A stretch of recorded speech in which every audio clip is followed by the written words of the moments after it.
65 anos, a história da Agroceres se funde à história de sucesso do agronegócio brasileiro.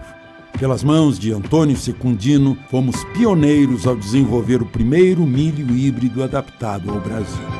Ao longo de gerações, acompanhamos o trabalho incansável dos produtores rurais para que o nosso agronegócio continue ajudando a construir o futuro do Brasil. Agroceres, grandes histórias constroem o futuro.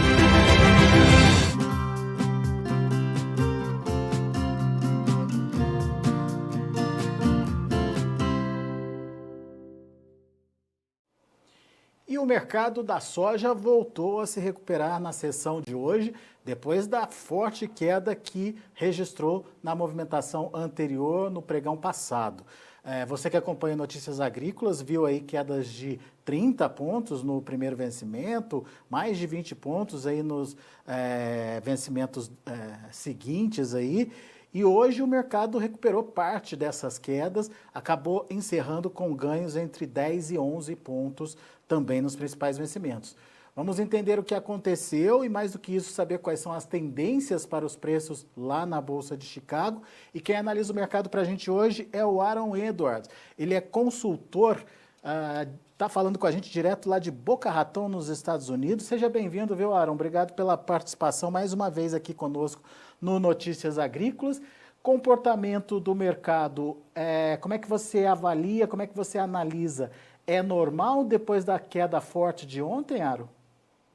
Sim, eu acho que a movimentação de hoje é principalmente uma recuperação técnica, principalmente uma movimentação de mercado técnica, né? Depois de uma enorme movimentação, é normal ter um pouco de recuperação que nós vimos. Essa é a principal notícia do mercado hoje. Agora, o quadro fundamentalista é o que justifica os níveis de preço que nós estamos, né? Aí, essa é uma história que é maior do que só o pregão de hoje ou até mesmo amanhã, né? Mas se a gente se baseia no que está acontecendo no atual nível, atual patamar de preços, a gente tem um viés aí para o mercado? Você trabalha mais com o mercado mais apertado daqui para frente, o mercado continuando a subir? Qual é a sua perspectiva, Aro?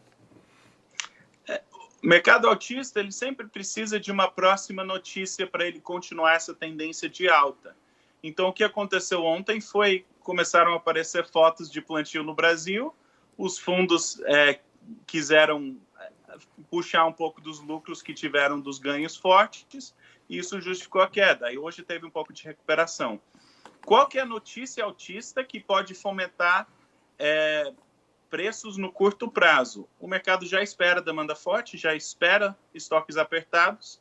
A principal notícia que eu vejo que pode fomentar preços altos, digamos, para essa semana, seria preocupações do plantio no Brasil. Se não tem chuva prevista, se não tem plantio, essa é a principal notícia, digamos, fundamentalista, que eu acho que poderia assustar o mercado essa semana. Tecnicamente, no curto prazo, eu pessoalmente espero um certo recuo para tentar descobrir qual que é o piso dessa movimentação para baixo, mas assim, com um cenário de estoques apertados, que nós estamos agora, estoques apertados de soja, já é o que é esperado, eu espero o patamar de preço forte. Ainda tem um longo processo antes da safra brasileira estar garantida, está longe de estar garantida, não está nem plantada, e tem riscos nesse processo que podem levar preços até mais altos do que nós vimos, digamos, no médio prazo, nos próximos meses. Agora, para ter ganhos essa semana, ao meu ver, só se tem notícia que assusta o mercado ainda mais, e, ao meu ver, praticamente a única forma de ter isso são preocupações com a produção do Brasil e da América do Sul de forma geral, né? Quer dizer, um avanço do plantio pode pressionar as cotações, mas você está dizendo que é preciso ainda ver qual que é o limite desse movimento de baixa, porque os estoques são bastante apertados. Ou seja, o mercado fica mais sensível quando tem essa questão do estoque baixo, Aaron? Perfeito. Nós temos visto movimentações enormes no mercado. O que está causando isso? e são dois fatores principais. Os fundos estão em uma posição extremamente comprada, então eles têm o poder de negociação de movimentar o mercado bruscamente, como nós vimos ontem, né? Liquidaram, caiu 30 pontos, mais que 30 pontos. E a outra coisa é o fato que nós estamos com estoques mundiais apertados. Então, qualquer preocupação de plantio, você vê, por exemplo, até recentemente você falou, né, os contratos com vencimento com preocupação eram novembro e janeiro. Aí fala, não, até janeiro já vai começar a entrar a safra brasileira. Agora, com o atraso do plantio, o pessoal já está falando de março. Se atrasar o plantio, pode ser que tenha falta de soja até março. E como é que vai movimentar o contrato de março? Ainda não começou essa movimentação, mas já é a conversa. Isso é fôlego para a demanda americana. Perfeito, mas se tiver quebra no Brasil, aí já vão para o próximo contrato. Então, assim, são mercados muito fortes que nós estamos vendo. Tecnicamente, nós temos que achar o piso, ainda está pouco definido qual é esse piso. Talvez a movimentação de ontem achou o piso e agora a gente vai subir daqui. Pessoalmente, eu acho que tem um pouco de um recuo ainda maior antes de fazer essa nova movimentação de alta. Mas não uma queda enorme, não. Muito bem. Ontem, o novembro chegou a parar nos 10,33. Seria mais ou menos esse patamar aí dos 10,30, então? Se nós já vimos essa movimentação de baixa, talvez esse patamar dos 10,30. Se não, da última vez que a gente recuou, deu uma recuada e testou um piso, foi ali no novembro, na casa dos 9,90. Então ainda tem mais um trecho para baixo ainda que é possível, né, no curto prazo.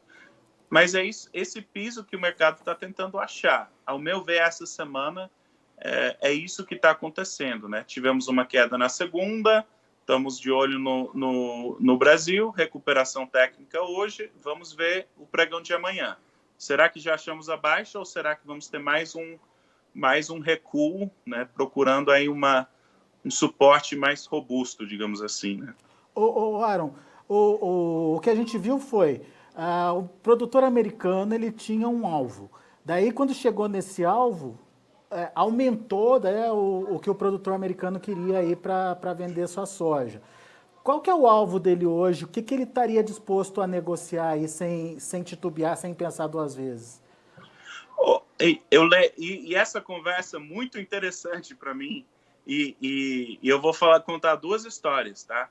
Eu lembro, falando com produtores em todo o Brasil, lá, digamos, 6 a 8 meses atrás, falando, olha, tem motivo para imaginar que a soja vai aumentar consideravelmente. Tudo bem aproveitar uma boa oportunidade, chegou ali nos R$100, vamos vender um pouco, mas vamos ser pacientes, né? O prêmio não está forte, tem vários motivos para pensar que tem espaço para crescer. Mas o produtor brasileiro vendeu agressivamente. Aí, eu estou tendo conversas muito similares agora com produtores dos Estados Unidos, que estou falando, tipo, 2 meses atrás, a gente estava aqui conversando, estava atrasado as vendas. Hoje eu estou falando com o produtor, ele falou, olha, minha soja já acabou, já vendi tudo. Vendeu muito rápido, né? O preço, quando você está colhendo e você está vendo o melhor preço que você vê em 2 anos, né? Vende, né? É isso que fez. Mas tudo isso, se a gente já teve esse volume de soja trocar de mãos e o preço ainda está forte, só confirma o fato dos estoques apertados. E eu estou falando com produtores, olha, o mercado, que até está invertido, a gente falou outra vez aqui, o mercado está pedindo soja hoje, mas vai precisar de soja daqui a 6, 8, 10 meses. E quem tem soja nos Estados Unidos, o mercado doméstico vai precisar de soja aqui. Então, o produtor que entende os riscos, eu estou falando, segura aí, né? Segura aí ou trava o preço futuro e espera aí para o prêmio melhorar. Mas é uma conversa, o que é engraçado para mim, que é a mesma conversa que eu tive com produtores no Brasil 6 ou 8 meses atrás, estou tendo com produtores hoje, né? Chegou num patamar de preço que já venderam muito agressivamente. E o que eu estou ouvindo dos nossos parceiros comerciais é que as tradings daqui também não estão segurando muito a soja, já estão repassando, que confirma a demanda forte. Então, realmente, parece que nós estamos num ambiente de estoques apertados a nível mundial, ainda tem a demanda forte, até a entrada da safra brasileira, quem tem soja para vender é o produtor que não vendeu agora na safra americana. Aí tem a safra brasileira, tem a safra dos Estados Unidos, então há motivo de esperar mercados fortes no médio, assim, nos próximos meses, né? Muito bem. Então, mas o produtor está aproveitando os preços, pelo que eu estou entendendo. Está vendendo e vendendo muito. Muitos se arrependem de ter vendido a preços mais baixos, mas Já falo vendeu, com muito né? produtor que tem pouca soja e a colheita também está bem encaminhada da soja. Né? A maioria está colhido e muito já está vendido. Muito bem. Muito bom. Aaron, meu caro, muito obrigado, viu, pela sua participação aqui conosco no Notícias Agrícolas, uma análise interessante aí para o produtor brasileiro, principalmente vendo essa importância que a safra da América do Sul tem a partir de agora na formação dos preços lá em Chicago, e isso fica mais claro ainda em função de dois fatores que o Aaron pontuou muito bem aí, a demanda que segue forte, o estoque apertado. E tem um terceiro fator que também corre aí na paralela, que é a posição dos fundos. Os fundos continuam bastante comprados aí e, portanto, deixa a safra aqui no Brasil mais importante ainda no quesito oferta, consequentemente, não pode haver erro aqui na produção, porque isso deixaria o mercado ainda mais apertado, ainda mais nervoso e com talvez outros níveis aí para os preços. Vamos ficar atentos nessa movimentação. Aaron, só para encerrar, demanda, qual que é a sua expectativa? Demanda chinesa segue forte, Aaron? Se você olha para a história de preços, Chicago só negociou acima de 10,40, 9% dos dias de negociação nos últimos 10 anos. Isso conta com aqueles preços extremamente altos que nós tivemos. Então, chega um ponto que a soja fica muito cara. Ela fica muito cara. Então, ao meu ver, nessa casa aí dos 10,40, nos preços que nós estamos, já a soja está muito cara para certos consumidores finais de soja. Então, você começa a ter um efeito na demanda, seja da China ou qualquer outro. Então, assim, nem demanda, nem oferta são números estáticos. Se o preço está alto, você tem mais oferta, eventualmente. Se o preço está baixo, você tem... se o preço está muito alto, você tem menos demanda. Então, assim... No longo prazo, eu acho que para continuar a demanda forte, vai ser difícil a patamares de preços tão elevados. Então, tem gente que precisa de soja que vai ter que comprar soja cara, mas já está começando a mexer nessa demanda aí. Ou da seja, China e de outros, né? Pode ser um limitador aí, então, para alta nos preços, essa questão dos patamares que estão sendo colocados hoje à disposição. Sim, tem quem precisa de soja, e se tem escassez de soja, tem que pagar o que está disponível. Nós já vimos, dentro da última década, preços extremamente altos.